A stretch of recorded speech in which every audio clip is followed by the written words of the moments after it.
The knock came at 2 in the morning. Not a polite knock. The kind that comes from a fist that has already tried a doorbell and found it dead. That has stood in 11 inches of new snow in a wind that dropped the temperature to -14 with the chill factored in.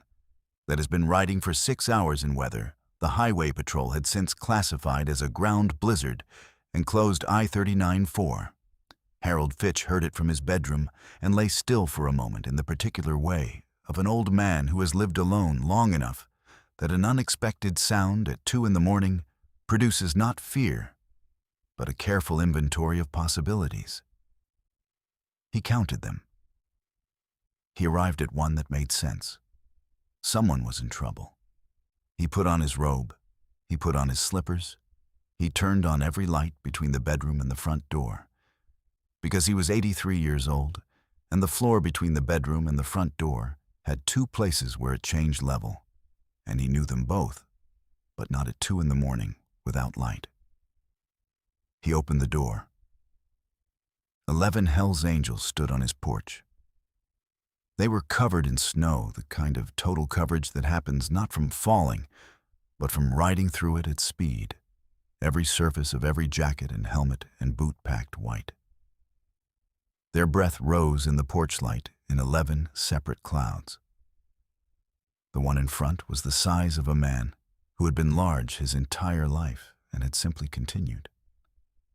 His patches were barely visible under the ice. His beard had frost in it. He looked at Harold Fitch in his robe and his slippers, and he said, "Sir, I'm sorry to do this to you. Our bikes are down and we've got nowhere to go. Is there anything you can do for us?"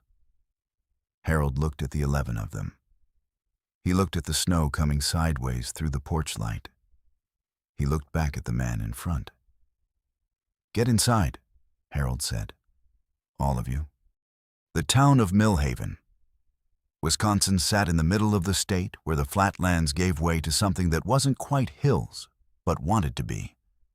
Farmland and second-growth timber and the particular silence of places that have been losing people for 30 years without anyone deciding to stop it. The population sign at the edge of town said 1-200, but that number had been optimistic since 2017. The hardware store closed in 2021.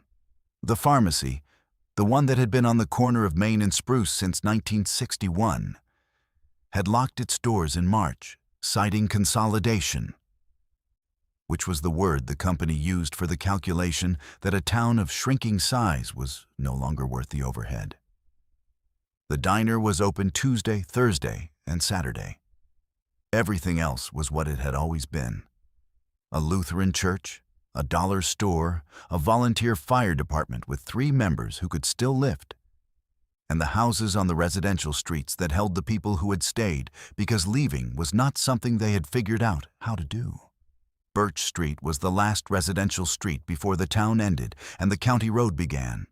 Number 14 was a white clapboard house with green shutters that had needed paint since September, and a porch light that burned every night from dusk to the hour Harold went to bed, which was 10 o'clock, except tonight it had been still burning at 2 a.m. because Harold had fallen asleep in the armchair, listening to the weather radio, and had not made it to bed at all. Royce Callahan had seen the light from the county road. He had seen it because 11 men on motorcycles in a ground blizzard on a road that had stopped being a highway 2 miles back were looking for any light at all. And this was the only one. He was 49 years old, 6'1". Built the way chapter presidents get built after enough years, not large so much as settled. The kind of solidity that comes from having made decisions in difficult situations for long enough that the body learns to carry it.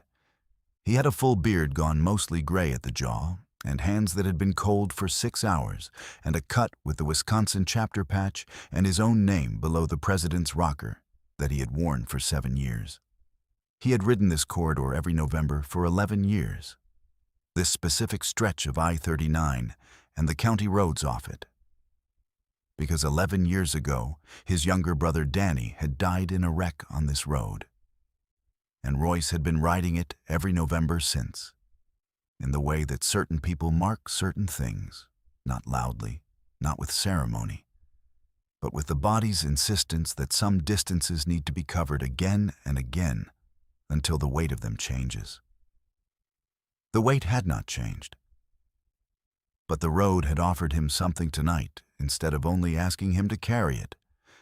And that was how he ended up at 14 Birch Street at 2 in the morning with 10 frozen brothers behind him and the blizzard taking everything. He had wanted to keep moving.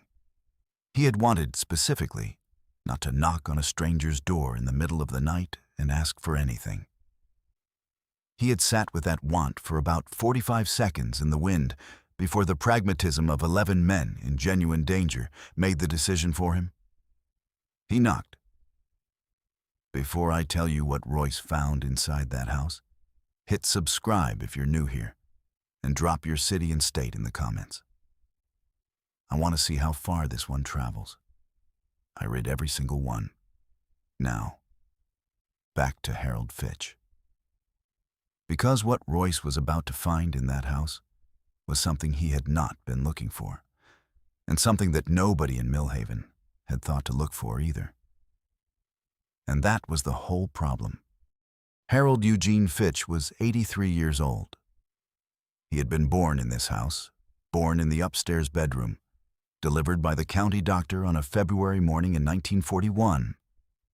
And he had lived in it for every year of his life, except the 4 he spent at the University of Wisconsin getting his veterinary degree, and the 2 years of clinical work in Madison after that. He had come back to Millhaven in 1967 because Millhaven needed a vet, and because Ruth Elaine Kowalski lived in Millhaven, and the calculation had not required much time. He had married Ruth in 1968. He had been the town's only veterinarian for 38 years, retiring in 2009 when his hands had told him they were done with the fine work. He had delivered calves and sutured dogs and driven out to farms at 3 in the morning for 40 years. And he had done it because it was the work and because he was good at it and because the people in this county needed someone who would come. He still kept the stethoscope on the hook by the back door. He could not explain why, except that taking it down felt like a different kind of retiring than he was ready for. Ruth had died in 1993. A stroke, February 14th, which was the kind of date that seemed, in retrospect, less like coincidence and more like the universe being careless. Harold had been 52 years old. He had spent the following 31 years in the house on Birch Street, maintaining everything the way Ruth had maintained it, keeping the green shutters painted until September made it too cold, setting the bird feeders in November and taking them in April, and every evening at 7 o'clock setting 2 place settings at the kitchen table, his on the left, hers on the right, the way they had always sat, and eating dinner with the radio on because Ruth had always had the radio on during dinner, and silence at that table was something he had decided, in 1993, he was not going to learn to accept. He was not confused. He was not lost in grief in the way that people sometimes go lost. He was a man who knew exactly where he was and exactly what he had lost and had found over 31 years, the specific arrangement of daily life that made it possible to continue. The 2 plates were part of that arrangement. He did not explain them to anyone because no one had been in the house long enough to see them. The town knew Harold the way small towns know the people who have served them, with a specific affection that functions partly as inattention. He was Harold who had saved the Mertens dog in 2008. Harold who had come to the Schultz farm at midnight in the sleet. Harold who had been here forever and would presumably continue to be. The neighbor on the right, Vera Osman, had checked in on him twice a week until September, when her daughter in Sarasota had finally convinced her to come down for the winter. The neighbor on the left was a rental that had been vacant since July. Harold's doctor, 40 miles away in Wausau, had called twice in October about a medication refill that Harold had not been able to fill, and then the calls had stopped. The medication was for his heart. Metoprolol, 50 milligrams, twice daily. He had been on it for 4 years, and his cardiologist had been clear that it was not optional. In the way that some medications were optional, it was the difference stated plainly between his heart doing what hearts were supposed to do and his heart doing something else. The Millhaven pharmacy had carried it. The Millhaven pharmacy was closed. Harold had driven to the Walgreens in Wausau in August. Before his license was suspended, a blood pressure reading at a routine visit had made the suspension mandatory, the doctor's words, and he had filled a 90-day supply. He had done the arithmetic on the drive home. He had arrived at a number that required a decision. He had decided to make it stretch. He marked each day on the bottle with a small pencil line. 7 weeks of small pencil lines. He was down to what should have been a 3-week supply spread across what he needed to be 6. He had not told anyone. There was no one in the house to tell. He was not afraid. Or rather, he was afraid in the same way he had been afraid at other difficult points in his life, steadily, without complaint. Because fear unshared is simply the weather you live in. He was what the town had made invisible without meaning to. He was what happens when everyone who remembered to look has somewhere else they need to be. He put them in the living room first, all 11 of them, dripping snowmelt onto the hardwood floor, filling the room with the smell of cold leather and exhaust and the specific dampness of men who have been outside too long. Harold went to the kitchen and started the percolator and cut the last of a coffee cake, Ruth's recipe, which he made on Sundays without exception, into 11 pieces and brought it on the good platter because the good platter was what you used when people came. Royce stood in the living room of Harold Fitch's house and looked around the way he looked at everything, taking inventory, cataloging, making the picture. The room was clean and ordered in the way of someone who had been keeping a house alone for a long time and had maintained the standards, not because anyone was watching, but because the standards were the point. There were photographs on the wall. Harold and a woman, dark-haired, laughing at the camera in front of a lake somewhere. Harold in what looked like a clinic, younger, a dog on the table. A wedding photograph from what had to be the late 60s. There were books on the shelves, sorted by subject. There was a radio on the side table. Through the doorway, he could see the kitchen. He could see the table. He could see 2 place settings laid out side by side, a plate and a fork and a knife on each side. Though from the look of the kitchen, only one of them had been used this evening. He looked at the 2 settings for a moment. He did not say anything. Harold came in with the coffee cake, and Harold's 10 brothers received it the way men receive unexpected kindness when they are cold and have been afraid for a few hours, with complete sincerity and very little ceremony.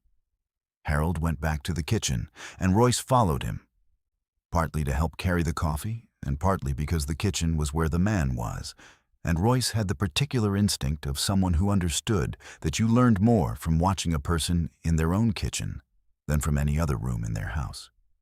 He watched Harold move. Harold moved carefully, the specific carefulness of a man managing something, though what exactly Royce could not yet name. He watched Harold open the cabinet above the sink for the mugs and favor his left side slightly when he reached.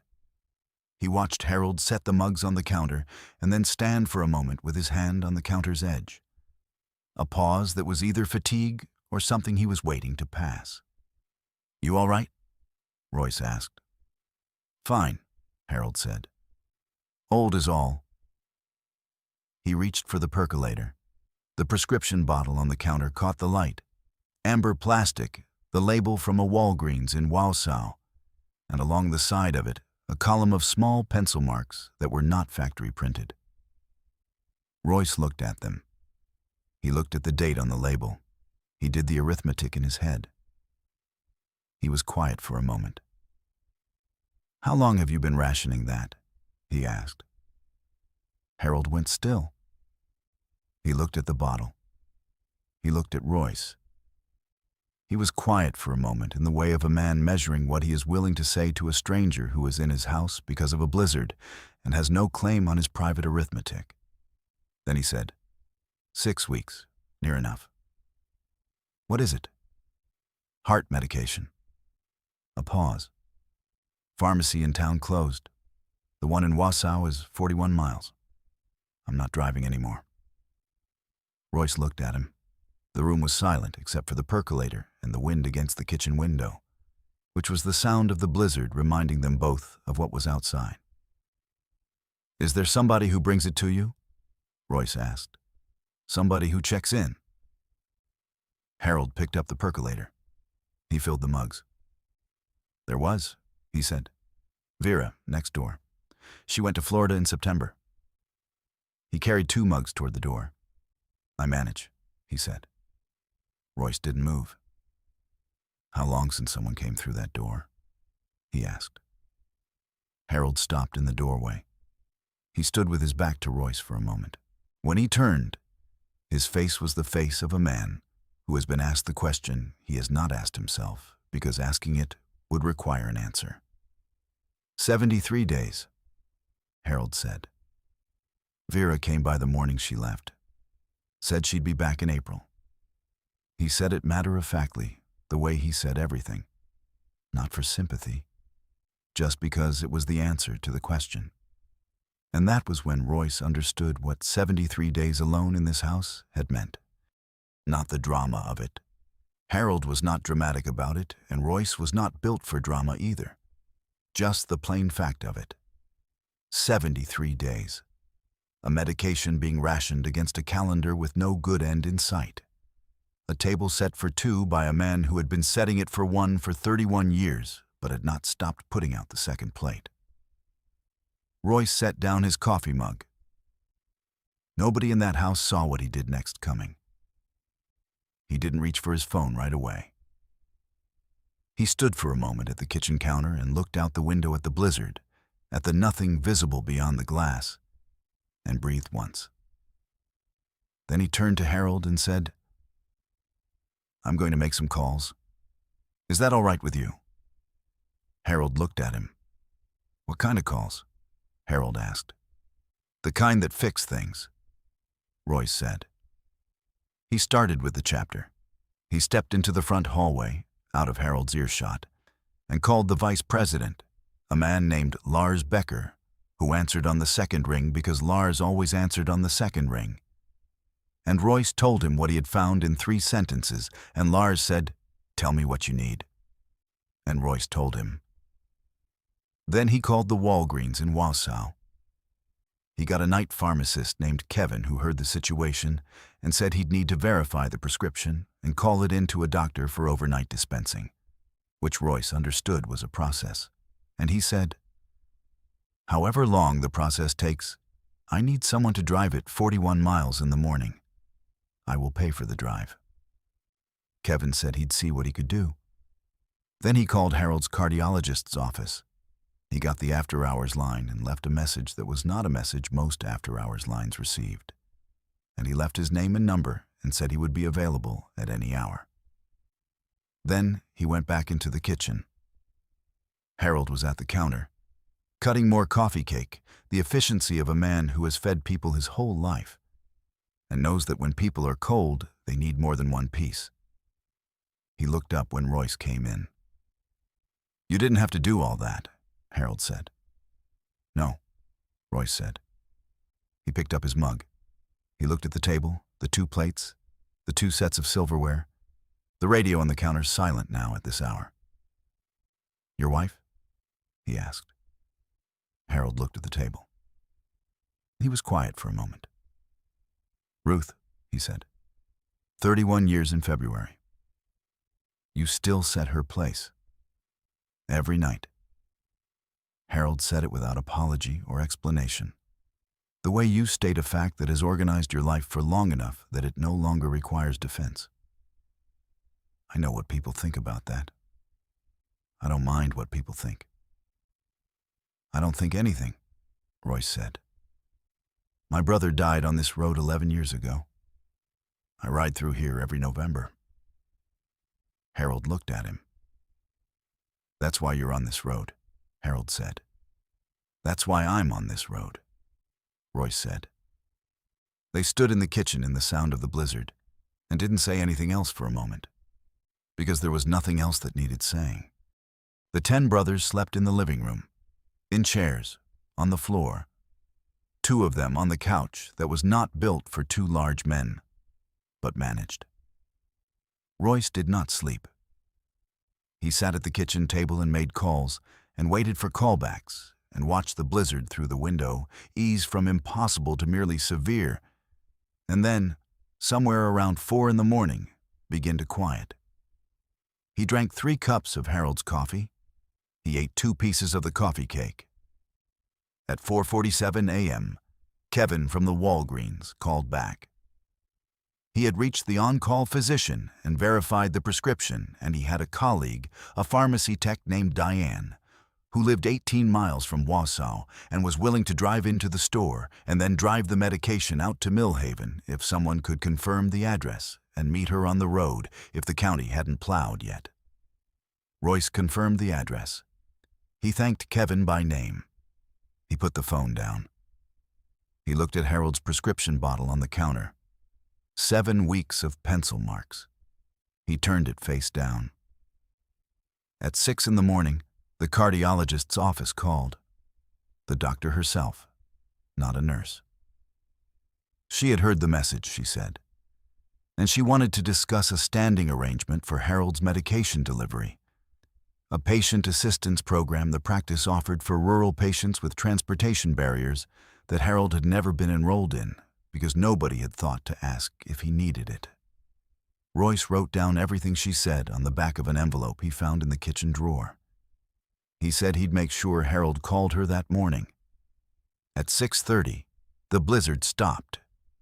It stopped the way Wisconsin blizzards sometimes stop, not gradually, but all at once, as if a door had been shut somewhere.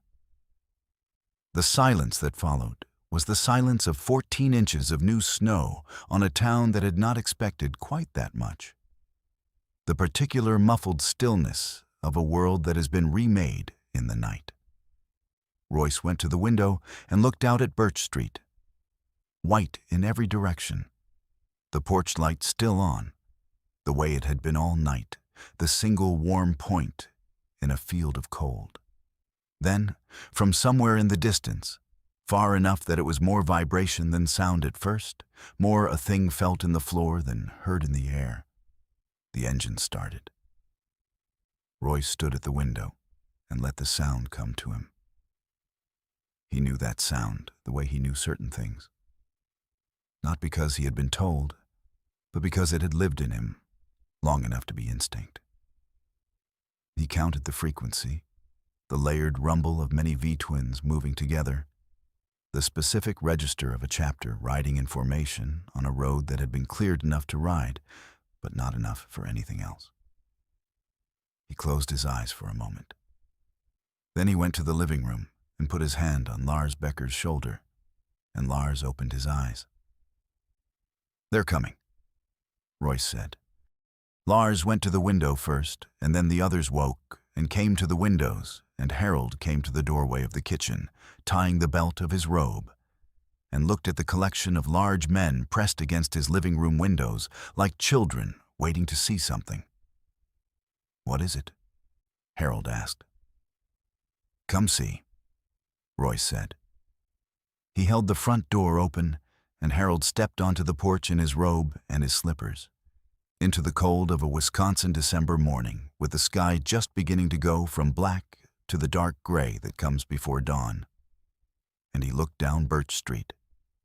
84 motorcycles came down Birch Street in the new snow, headlights on, moving at the pace of a procession because the road demanded it, and because the moment demanded it. They came in a single column that stretched further than the porch light could illuminate, their headlights cutting through the gray morning in a line that reached back toward the county road and beyond. The snow was still deep at the shoulders, and the plows had only done one pass. and the Harleys moved through what remained with the particular deliberateness of men who knew how to handle difficult roads and were not in a hurry because being in a hurry was not the point. 84.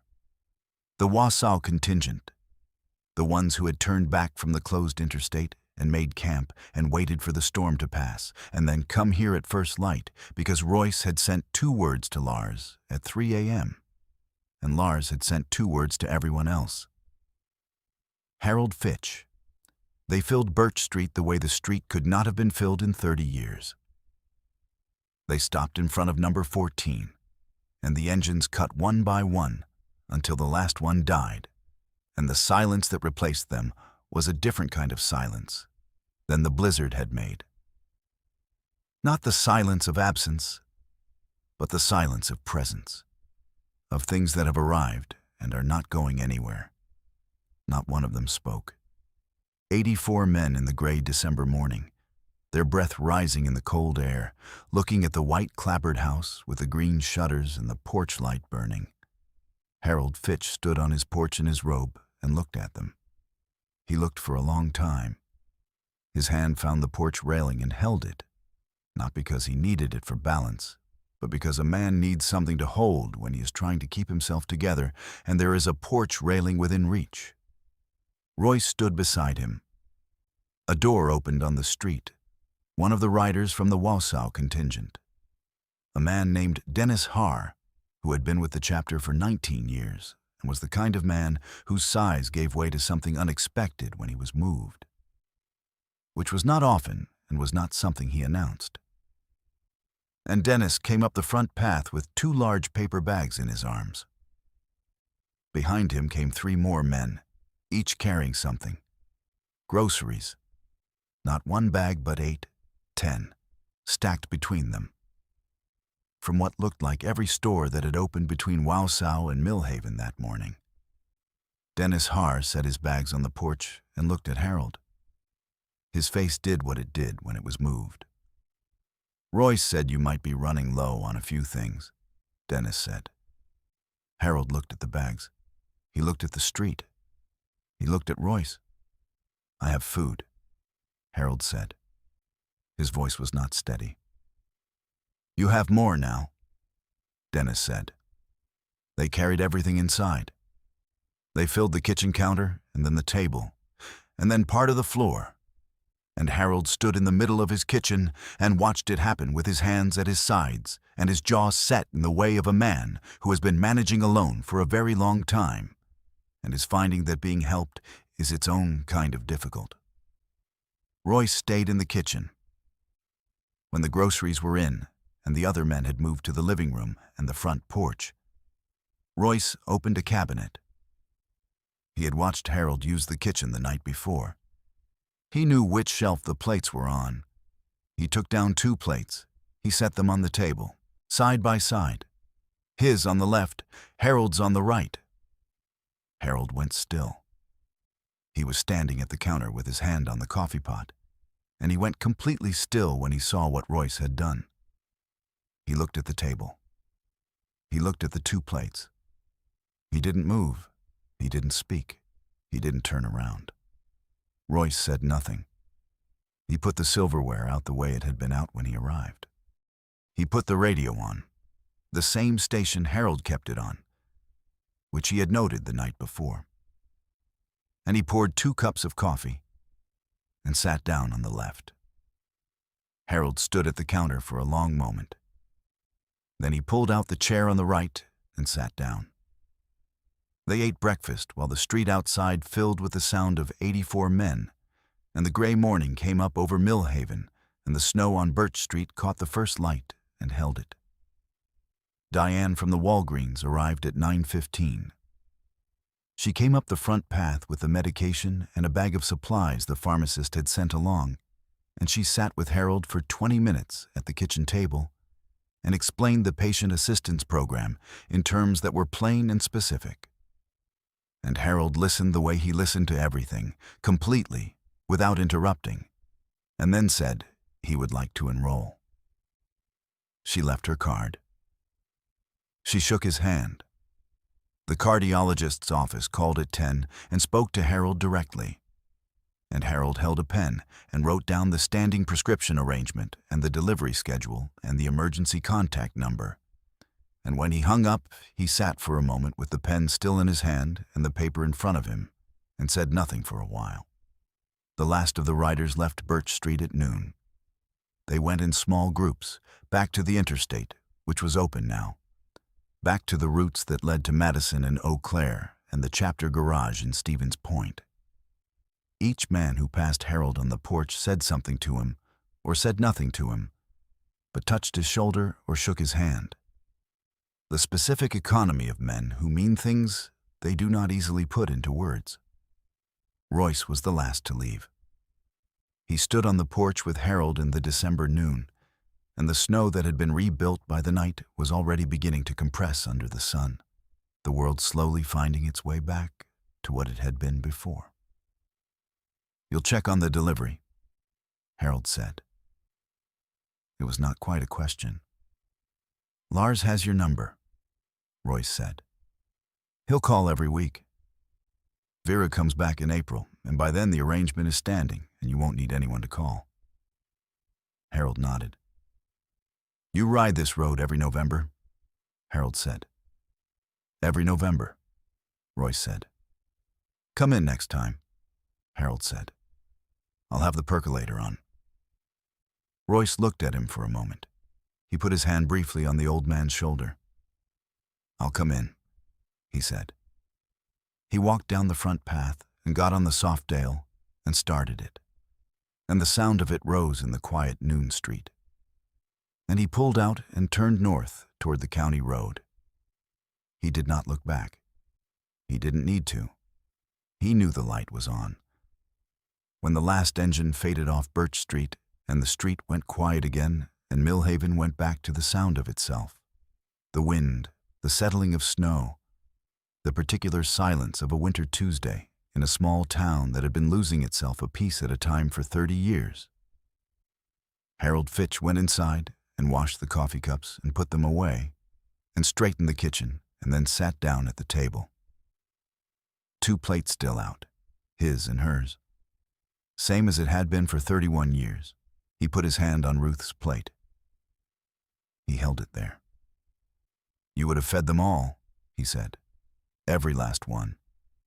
And you would have sent them home with something." He sat at the table for a while, in the quiet. The radio was on. The sunlight came through the kitchen window at the angle it came in December, low and long, and landed on the second plate and stayed there.